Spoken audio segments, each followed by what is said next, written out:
Welcome to the Side Out Society podcast, your go-to place for the culture, stories, and community surrounding women's volleyball. I'm one of your hosts, Tiff Oshinsky. And I'm Lindsay Harwood, your other host. All right, guys. So February is over, and we're going to take this episode to kind of look at the state of the pro leagues again, like we did at the end of January, looking at the first month. So we're going to kind of look back at what's going on in February. But first, we really wanted to chat a little college ball because some spring schedules have been released. And we also have some exciting intel on this new Paradise Invitational happening in the Bahamas. So before we get to that fun, let's start with the fun of spring schedules and spring college ball. Lindsay, talk to me. Which of these games that have been announced are you excited for? I think we got SMU, Louisville, Wisconsin, Nebraska, right? Yeah, the very first game coming up is next week. It's March 9th, which is wild already. So pretty early. We have Louisville versus Hawaii. So that'll be the first time that we can see Louisville play. And I think for the spring game, we have all been anticipating the Nebraska-Creighton game. And so that was just announced that is going to be on April 17th. At 7 p.m. Cannot wait for that game. Prime time. Let's go. I know. It'll be so exciting. We're going to put all of the schedules on our website so we can find, because part of my frustration is like, where can I find a list of all of the games coming up? And it doesn't exist. So we are going to make that for you. So stay tuned on the Side Out Society website. One of the other, let's see, I'm looking at my notes. SMU and Texas A&M. There's some really good matchups. They're doing a little... like a Texas roundtable, it almost seems like. So Texas A&M versus TCU, April 3rd. SMU versus Texas Tech, March 28th. And I'm really excited about the SMU-Texas A&M matchup. They're doing a doubleheader with Baylor on April 11th. So we got some really exciting games. Oh, I can't wait. I can't forget about my Big Ten. I know I'm all over the place here. Clearly just excited for some spring games. Really good Big Ten matchup. Wisconsin plays Minnesota on April 10th. And if you want to catch Wisconsin earlier, they're going to play Marquette on March 23rd. So just a couple dates to get you all excited. But stay tuned for our website so you can really see this all. And we'll keep everyone updated as this gets closer. I'm sure more games will be announced soon. Yeah. And I mean, like out of all those games and like those teams that have announced stuff, there's like some exciting players that are going to hopefully be showcased and get their, first steps on the court of their new college team. Like speaking of Marquette, they just signed two Slovenian sisters, Emi Juric and Tani Juric. So I'm excited to see them. They're twins, which is super cool. And then also just like the young and upcoming freshmen. Like if you go back to the All-American game that was played around New Year's, like Wisconsin had 4 freshmen on that team, on that roster. Nebraska had 3 players on that roster. Louisville had 1. There's like a lot of exciting up-and-coming players that if you go back and watch the highlights from that All-American game, you can get an idea of what these players are going to bring to these squads. So I'm super excited to see how the young players fit in with the veterans, especially Texas A&M. I know Texas A&M, like you said, only has 1 match, 2 matches on this schedule. They have TCU and then they have SMU. But they only have Kendall Stowers as their returning starter from their championship title team. So this is going to be a brand new squad, and I'm really excited to see how they all come together. Yeah, and we'll talk about this a little more as we get closer, mid-March, end of March, and talk about some of these players, some of the transfers we're really excited about, and stay tuned. Some of the players coming on the podcast. So that would be exciting. Yeah, I'm so ready for college. I always look forward to the spring games. It's like our first look at the new players, the transfers, how these new lineups work. It's still early. It's still, obviously, it's not even season yet. But yeah, it's a good little preview. It's exciting. Yeah. And all jam-packed in like a month and a half. Exactly. But I'm excited. And And then speaking of exciting college news, so during this like previous month, I mean, just was it like last week, 2 weeks ago, they announced that there was going to be this brand new tournament called the Paradise Invitational, which is going to be held at the Bahamas in the Bahamas, which sign me up for that. I will happily go to the Bahamas to go watch some volleyball. But we got some intel about this tournament that it's not just like, go to the Bahamas to go watch some volleyball. Like they're going to make this an all-inclusive fan experience. So it's like you get to meet the players. They might have open practices, obviously the games. But not only that, there's also going to be like potentially a pickleball tournament, and there's going to be like parties, and there's going to just be like cool opportunities for fans to have fun while at the beach and celebrating their teams, or just going as a women's volleyball fan in general if your team isn't playing. But I mean, like I said, sign me up. I will pack my swimsuit right now. I know it's mid-September, like September 11th to the 14th. And they're like, just because school started, work started, summer's over, doesn't mean it has to end. Doesn't mean the fun has to end. And it just sounds like such a win-win. Like I get a great beach vacation and I get to watch volleyball. So probably my dream trip, to be honest. Yeah, seriously. And it's 4 like really good teams. You got Kentucky, Houston, Purdue, and SMU. So, non-conference teams playing together. Early season, like some really exciting players that we've been wanting to see. I feel like you can't go wrong with this. There's nothing wrong that can be said about this tournament. I know. And I'm excited that they're doing this. They've been doing this for basketball, and this is the first year that they're realizing, volleyball could draw a crowd too, and we should be doing this for volleyball also. And yeah, obviously you should be. It's such a great draw. And I think it's going to be the start of many years to come. So yeah, really excited about this. Excited to go and be part of it. Yeah. So just so you guys know, they're going to release the schedule of events, or the match schedule, I should say. I don't know if they're going to reveal the entire event of the weekend, but the match schedule will be revealed March 16th. And that is also when tickets will go on sale. So stay tuned for that, because I'm excited. Oh, me too. All right. Let's get into some pro news and pro stuff, because a lot has happened in this past month. I know that, during college, we talked a lot of like stats and analysis and all that kind of stuff. But because we are trying to be a little more cultural and off the court stuff, like we're going to talk like about MLV All-Star, which involves stuff on the court, but we also want to share with you guys news and things that are going on off the court in case you have missed it. Let's start with Major League Volleyball, because the biggest news, I think, came out just, like yesterday, I think, or 2 days ago. And that is that MLV has hired Jamie Weston to be their new commissioner. So like a month after Love announced that they were going to have a commissioner with Sandra Eden, they now have Jamie Weston being MLV's commissioner. Just, if you don't know her background, she's had like 15 plus years working for the NFL as a VP of marketing. She worked for Universal Music Group. She recently just served as the chief commercial officer for USA Volleyball. So, I mean, like she's got a breadth of professional work, but she also played for Georgia Tech. So she's not just a volleyball fan. She's like actually a player. And so this is like an awesome full circle moment for her. I know. And I can't wait to see, I know this news just came out, but I can't wait to see what this means for the league, what the priorities are going to be. I can't imagine it's going to be vastly different than it already has been, but I'm excited to see where Jamie's going to take the league, especially next year with the expansion of new teams with the MLV. So we'll see what comes out of this, and we'll keep everyone updated. I think MLV is just on its way, with Dallas this year as their expansion team. They're doing pretty well.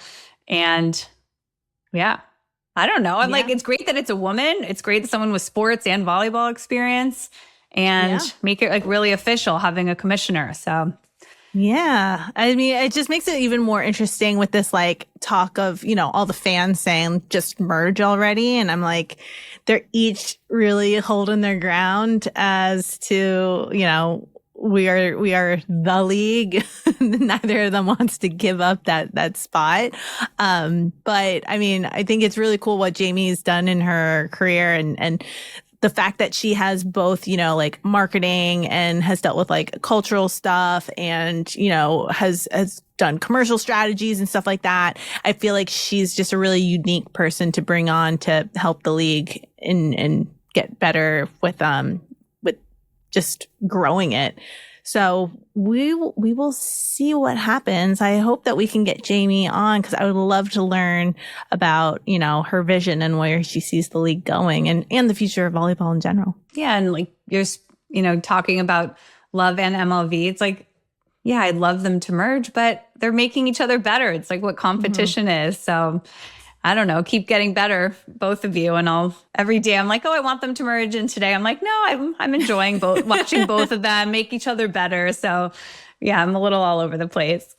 I still think that they can both exist, like I said, as their own conferences. It's the AFL, NFL, and just more teams, switch up the competition, allow for like a more diverse schedule. I think that would be awesome.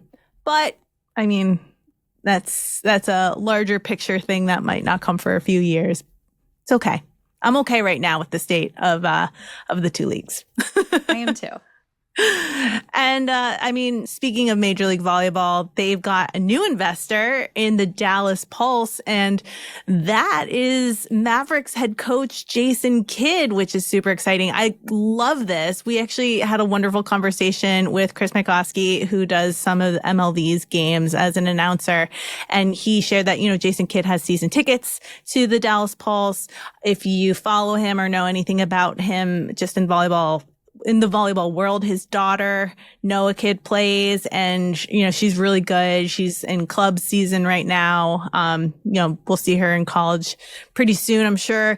But I love seeing someone like Jason Kidd, who has such like a high profile and like a high profile in men's sports, is showing that women's sports matter and that, they're worthy of investing in. Yeah. And to see him like being behind the scenes on this and just putting his money where his mouth is, and it's fun to see him just as a sports dad.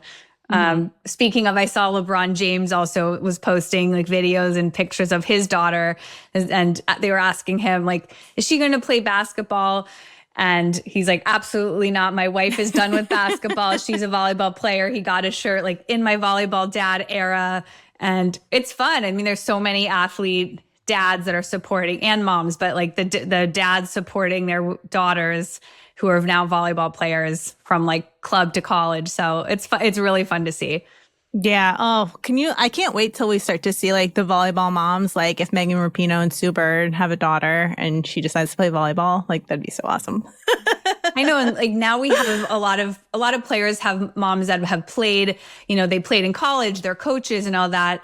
And I'm hoping as time goes on, we're going to have moms that were in the pros, because since this league didn't exist back in the day. So that'll be fun to watch as time goes on. Yeah. Yeah. Fingers crossed, and exciting for them that happens. Going back to the expansion team conversation and what Jamie Weston is going to have some fun working with. There's some news also about the Minnesota expansion team that we didn't really get a chance to dive into too much. That is they're going to be playing at the Grand Casino Arena in St. Paul. That has officially been decided. So if you're looking for tickets and you want to know where you're going to need to go for those games, Grand Casino Arena in St. Paul. And then also the team, which we kind of knew this like a month ago, but I'm just going to reiterate, they're going to have Pedro Mendez and CeCe McGraw as the coaches for the team. So Mendez is going to be the GM and head coach, and CeCe McGraw is going to be an assistant coach. She's a former Gopher. Mendez, worked for the Gophers. He was an assistant coach for Minnesota. So it's like a very happy Minnesota family. I feel like the Minnesotans are so excited for this. I mean, they're getting 2 new teams now. I mean, they're getting Love also. It's like, how are you going to choose? If you're in Minnesota, let us know. Like, are you choosing a team to like? Are you like, a Mets-Yankees situation, or just going to be rooting for all of them? So yeah, I can't wait to see. Yeah, I'm also curious, like, will Sarah Wilhite Parsons stay with the Omaha Supernovas, or is she like a guaranteed lock to be on that Minnesota MLV team? That's a good question. I wonder what their name's going to be because they haven't announced a name yet. So actually, speaking of names, I know that Love Nebraska did an announcement on social, like help name our team and come up with a mascot. Was that just for Love, or is that for Nebraska, or is that for all the different Love teams? I haven't seen any other team. I think it's just Nebraska, right? I think it's just Nebraska. And honestly, all of the like team names I've seen have been awful. I'm sorry for people who have submitted names and they've highlighted them, but they are not good names. Like, we need a good team. So what? It'll be the Nebraska team will have its own name, but the rest will still go by their city names. I'm curious to see how this will go. Yeah. I feel like if you're going to name one, you got to name them all. Yeah. But I don't know. Okay, we will see. Yeah, because now there's going to be 2 Minnesota teams. So I don't know. I mean, the Minnesota MLV team at the Grand Casino Arena, it's like where the Wild play. So like, I'm curious because they're part of that ownership group, I'm curious if there's going to be like any sort of connection to the team names. So like the Minnesota Prairies, I don't know. I don't know. I'm sorry, Minnesotans, for saying that. Elling, I'm sorry. But I guess we'll find out soon. I'm sure that'll be an exciting announcement because that in NorCal's going to need a team name too. Yeah, that's true. Well, we'll see. Yeah, we'll announce it when it comes out. I'm dying to know. Yeah, maybe we should come up with some fun names. We should come up with names in general for the Love teams because I feel like, I don't know about you, but I'm getting tired of saying like just Atlanta or just Austin or whatever. So we should come up with our own names. Well, I want them to have some different excitement or branding or identity. So yeah, I'm all for having some names. Yeah. But before we get more into Love, let's finish our MLV talk because the other news is that back on February 19th, they announced where MLV's finals are going to be held, and they're going to be at Comerica Center in Dallas. So the expansion team is getting the finals in their first year, which I think is like super cool. That will be on Thursday, May 7th and Saturday, May 9th. So that's super exciting. Dallas is a cool place to go for some volleyball. So, yeah. Yeah, get a lot of Texas fans out there. Yeah, and the way that Dallas is playing because they're second in the league, like there's a solid chance that they could come on top and be one of those final 2 teams. So, well, we'll see you there. I'll be there. Yeah, I would like to go to the finals. My daughter's birthday's right around that time. So also Mother's Day, Lindsay. Oh, yeah. Mother's Day, volleyball finals. I have a supportive husband. He'll figure it out. For Mother's Day, I would like to go to the MLV finals. I would like to be alone watching volleyball with you, Tiff. Happy Mother's Day to me. Sounds perfect. Love my daughter, but moms need our own time. For sure. Well, we'll figure that out as we get closer. If you guys are planning to be there, please let us know. Because if we are there, we'd love to say hi. Okay, last thing for MLV, which I think besides the announcement of Jamie Weston, I think this might be the most important thing. And that is the All-Star Game, which is going to be held at the end of the month, March 28th in Orlando. It's going to be at noon. But right now, the All-Star voting is open and you can vote for 2 players for each position. And Lindsay and I have gone through the exercise of deciding who we're going to be voting for. I have yet to cast my vote. I'm going to cast it as soon as we're done recording this episode. But do you want to go through who we're choosing as I feel like we're disclosing, it's like Major League Baseball when it's like a secret who they're voting for, like the Hall of Fame. I feel like that's what we're doing. So we're disclosing it right now in the open. It's like, let's do it. But it's hard. I like everyone. Okay, let's just do it. Pull the Band-Aid. Yeah, let's start with outside hitter, and you start with who you're choosing. Probably is no surprise. I'm going with our number 1 draft pick and number 1 in kills and points in the league, Mimi Collier, our wonderful Mimi Collier, who we interviewed a few weeks ago, who I'm obsessed with personally and is a beast on the court. I think she's probably having the best rookie season I've ever seen. She's dominating as an outside hitter for Dallas. She is so fun to watch. Her all-around game is incredible. She currently has 254 points with a total of 225 kills, which is 4.17 kills per set, which is leading the entire MLV league. So that was an easy decision for me. And my second outside hitter is Brooke Nunneveller from Omaha. I think Brooke is my favorite player to watch. I have to say, I love watching her. I love her intensity. She won last year's Outside Hitter of the Year award. She just dominates. She plays with such heart and passion and fire, and she's so good. So those are my two outside hitter picks. You know, it's funny, like Mimi was totally up there for me, and I love Mimi, especially after, you know, getting to know her a lot better. She is a beast. She is leading in a lot of categories, but I actually have two different players. Oh, interesting. Okay, let's debate. I have Leah Edmond from Atlanta Vibe and Sofia Maldonado Diaz from those the are my Dallas number Pulse. 3 and 4. Like, this is so hard. I love both of them. It was really hard. So my thought was, okay, so Leah Edmond is second in the league in total kills this season. She's recorded 5 matches of 20 or more kills and has surpassed the 20-point mark 7 times so far this season. She was also named Player of the Week on February 10th. And I mean, she's just like a rock star, basically. So I had to choose her for that reason. And then Sofia Maldonado Diaz, she's just been like absolutely on fire. And I don't know if it's because of this ramp up that I chose her, but like in 1 week alone, she set team and career highs with 31 points and 30 kills in their 5-set win over Omaha, which actually tied for the second most kills in MLV history. And then she followed that up with 16 kills in a sweep of Columbus. So like in just that 1 week alone, she had 46 kills on a 400 hitting percentage.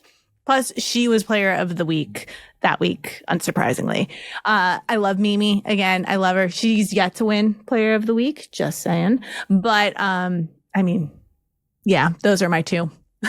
This is hard, man. Look, you can vote for 2 players and then you have to fill up 2 rosters. So yeah, and also like coaches are going to be adding more players, so it's not, I mean, Mimi will be there. I've no doubt she will be there. The question is it going to be like through the fan vote, or is it just because like the coaches are going to take her? Because yes, she's having an absolutely absurd season, especially as a rookie. This is this is going to be tough, guys. All right, middle blocker. Do you want me to start? Sure. Okay, I chose Lydia Martin from Indie Ignite. Me too.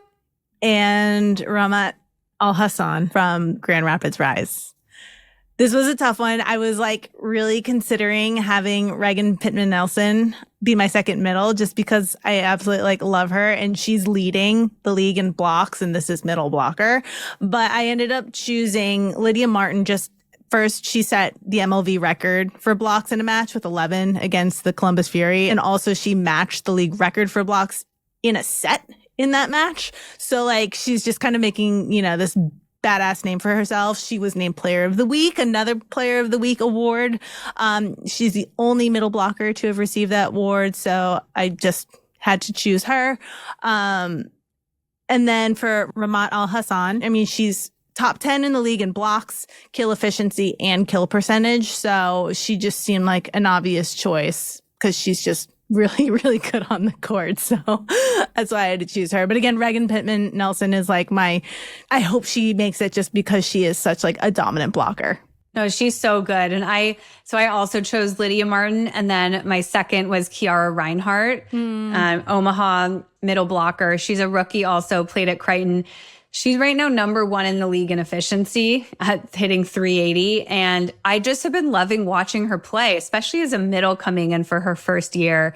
The aggressiveness and the like her ability to block and to kill, like her offense and defense has been so strong. She's so fired up. The connection with their setter, with Sydney Hilly, has been really strong. And yeah, I'm like, go rookies in your first year. You're killing it. So I've just been so impressed and like what a great start to the season. So I'd love to see her there. So I will be voting for Kiara. Love it. I mean, can't go wrong with any of these players, honestly. So, all right. Opposite hitter. You start. So my first choice is Emily Londot from Omaha. Earlier in the season, she was starting and then Merritt Beeson came on. And recently, Emily has just been the go-to pin hitter for kills. Like if Brooke Nunneveller's not hitting well, Emily's the one that can terminate. And she's able to find kills no matter where the ball is. She's able to get the junk. She's so strong. She's so great to watch. So I'm rooting for her, even though I'm a Michigan fan and she went to Ohio State. I'm all good. I love Emily. So voting for her. My other opposite hitter is Jovana Brekocevic on the San Diego Mojo. She is tall from Serbia. She dominates and she gets kills right when you need an opposite to do so. I love the Mojo's just been having so much momentum in the last few games. They've been playing really well. They beat Omaha Supernovas in 5. I'm a big fan of the Mojo team, and so she's really fun to watch. So I'm voting for both of them. So had it not been for injuries, I would have chosen Brittany Abercrombie, but she's been hurt for so long. So I'm sad that that she's not in my top 2. But yes, I agree with you on Emily Londot. I have her as my opposite. She's, to add to what you said, in her last 3 matches, she recorded double-digit kills, and she's recorded double-digit kills in 6 of her last 8 games. So she's just like absolutely on fire. So yes, I 100% agree. And then my other opposite is Azani Teeler from Indy Ignite. I love her. I know, she's awesome. So in her last 2 matches, she only played 3 sets, but despite that, she's only 2 kills shy of being in the top 10 in the league for kills. And she has a .431 kill percentage, which is 9th best in MLV. So considering, like I said, the last 2 matches, she hasn't played that much. She's crushing it. So Azani Taylor is my other opposite. And you know what? She's only 5'8", and we love a shorty. Go little. I mean, she does not play like it. She plays like she's 6'5". I love her so much. I know that she was my alternate. So I love the Indy team. They're so good. Speaking real quick of short hitters. So, we didn't talk about this at the top, but I played in that women's tournament this weekend. When I only knew one of the players, my middle, because she's from my actual adult rec team. So we show up and there's this very tall girl who's 6 something. And then the other girl's probably 5'6", and then another girl who's my height. And then our setter who's 5'5". And I knew she was the setter. So I'm thinking to myself, I'm oh, cool. The 6 foot girls are other, middle. And then I find out that she's the other outside hitter across from me. And the girl who was 5'3" was our middle. And I was what?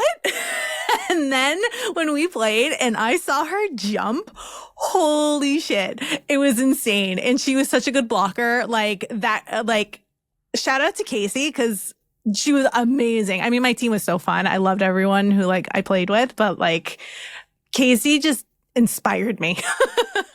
Inspire all of us. I want to be, I wish I could jump as high as the 6 foot girl. So yeah, good her for her. And Azani Teeler are my inspirations right now for short girls who can jump. All right. Shall we move on to setter? Sure. So I feel like Sydney Hilly was probably who you would think I would say, because she leads the league in assists, but she is not who I'm going to say. I'm actually going to go with Mia Tuaniga on Indy Ignite. It's all Indy Ignite girls, so maybe that's why they're so good. But Mia, and then Marley Montserrat from the San Diego Mojo. So in back-to-back wins over Atlanta and Dallas, Tuaniga totaled 77 assists at 11 assists per set. She had 4 aces, 3 kills, 3 blocks, just dominant. And then for the season, she's 3rd in MLV, averaging 11.78 assists per set. She's just, a badass and basically the engine behind Indy's team. So I'm she deserves that spot. And then Montserrat has just, been equally as consistent. She's had 11 double-doubles on the season, with 4 matches totaling 55 assists or more. So, I have to give it to her. Plus, again, Player of the Week award. She's the only setter to have received the Player of the Week award. Well, Tiff, I say ditto, because those are my 2 picks Hey, look at us. I just have to say, watching Tuaniga play, she plays with such fire, and her stats show it, but on vibes alone, like I would not want to go against her. When there's a tight ball, she gets the ball in a battle every single time. She runs around the court with like her arms up, showing off her muscles. Like she is just so fun to watch. I would love to be a hitter playing with her. And just the way she's able to put the ball, like she's on the 3-meter line and like back sets a slide or a quit, whatever. Like she gets the ball in the perfect location. So she is so fun to watch. And Marlie Monserrat, the Mojo's having a moment. They have momentum right now. She's playing so well. You know, she runs tempo. She keeps the middles involved. She's just really fun to watch. And I think she's just the reason why Mojo's doing so well right now, or picking it up right now. All right. And the last position, the libero. Who are you choosing? Look, I love all the liberos, but this was actually a pretty easy one for me. I am going with Morgan Hentz and Elena Scott. So Morgan Hentz. I mean, you love Elena Scott. I love Elena Scott. Who doesn't love Elena Scott? Who doesn't love her? So Morgan Hentz, the new Grand Rapids libero, after that trade, she won the weekly honor of Major League Volleyball Player of the Week this past week. She's all over the court. You know she's great. She's on the national team. She's so fun to watch. She gets every ball up. So that one was an easy one. And then Elena Scott, if she's not on the national team or on like the Olympic alternate, whatever VNL is going on this summer, she like something's wrong. I love her so much. When she's a high school setter, her second ball contact is unbelievable. She is able to set the ball on a dime, get her team, you know, if it's a crazy play, she not only gets every ball up, but she's able to make plays if they're out of system. She like her hair looks good. She looks good playing. Like I just love her. She's got dance moves. Watch her TikTok. She's everywhere. So I'm a huge Elena Scott fan. Definitely voting for her for the All-Star game. What about you? So yes, Morgan Hentz, 100%. Like it's no contest. Like she's clearly the number one libero. I noticed, like I was looking at her stats. So before she was traded, she already had a league leading 157 digs plus 26 assists in 46 sets with Omaha. But then after she got traded, so in the 4 games that she's played, she's had 63 digs in 13 sets, averaging 4.8 digs per set, which is like better than all the other players. Like she's just crushing it and for the Rise. So I just, had to choose her. But I actually ended up choosing Shara Venegas from San Diego Mojo as my other libero, just because she's, second in total digs. She leads the league with 3.89 digs per set. She's just really fast, really good. And she was an all-star last year too. So she just is continually being consistent in the back row, and she's just so fun. I love it. Like this is hard. This is really tough. If you get to this level, everyone's really good. I think it like comes down. It's like stats and vibes. Yeah. So everyone vote now. I think you can vote for 2 people every 24 hours. So go vote. Make your choices. Message us. Comment. Do you think we're crazy? Do you agree? What are your opinions? Until March 12th, I believe, right? March 12th is the last day to vote? Yep, March 12th, last day to vote. And the game is March 28th. All right. It'll be fun. See all our players together. So we'll see how accurate we are. Yeah. I feel like we're 100%. I'm giving us an A++++++. You're confident. But yeah, we'll find out who actually makes the team they'll probably announce the rosters before the 28th, but we'll get to see them play on the 28th. So awesome. All right, let's move on to Love. Just a little bit of news here. And the first one, the most recent news, is that Love announced a partnership with Youth Inc., which is a youth sports company. So they're like really leaning into the Love clubs and the Love, the youth content and stuff like that. So they're going to be creating original like volleyball content specifically targeted towards youth players and parents and coaches. And then I feel like the hardest working woman at League One Volleyball, Courtney Thompson, is continuing to add to her resume because she's also going to be doing a the Courtney Thompson show. So she's going to be doing like like coverage at events like she did at the Triple Crown in Kansas City during the Love Classic. And, you know, they're going to be doing first person storytelling from love clubs and coaches and players and stuff like that. So, you know, they're really leaning into the youth club movement. You know, I think it's exciting that they're going to lean into especially original content and with all the clubs. Like, this is the future of volleyball, and to get the younger kids excited about it. And to see us, hopefully there's more behind the scenes stuff, empowering the next generation. You know, there's so many stories to be told, and I'm all for, you know, having more content. And it's not just, I think they were talking about it as like breaking out of just using like the love echo chamber and making it more to have other outlets be able to cover the love players, the love clubs, and the pro, which is kind of what we're doing too, but, you know, on a different level.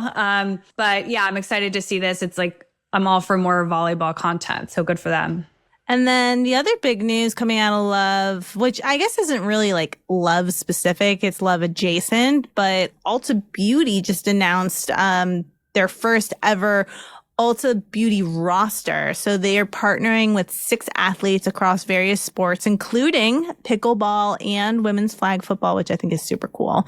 But they have partnered with Madison Skinner from Love Austin to be one of their initial athletes, which, you know, it's super cool. Like, we knew that the beauty world and makeup and everything is like making its run right now, and women's sports, especially because it's part of the culture. So, I mean, like, I love that Ulta's doing this, and that Madison Skinner is going to be the volleyball face for it. Yeah, she's perfect for it. Like, she does all her like get ready with me videos too. And I think she's done she's had a lot of media partnerships already. And so I love that they're focusing on women's sports like pickleball, flag football, and especially volleyball.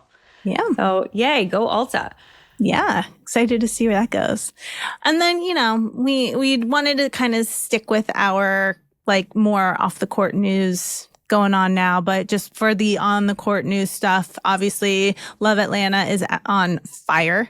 They've won 5 straight matches. Love Salt Lake has kind of faltered a little bit. They're still number 1 in the standings as of now, but they have lost 3 in a row after starting the season 8-1. Big part of it, I think, is because Jordan Poulter has been hurt. But they're 1 game ahead of Love Houston. So, I mean, the season's over halfway done. So now is like the official sprint to see who's going to make it to the Love finals. Because remember, Love's playoffs are in April, whereas MLV's is in May. So like MLV has another month for players and teams to get to the top of the standings. Love doesn't. So this is the time where it's crunch time, basically. Yeah. And I think the difference of some of these teams is so narrow. And I think it's the top 4 go to the finals. Yeah, they're excluding the last 2 teams this year. So yeah, this is the last sprint, and go Atlanta. Like, that's a huge get to do 5 in a row. I'm going to be at the Salt Lake, Nebraska game in Salt Lake on March 14th, which I'm so excited about. It's Women's Empowerment Night.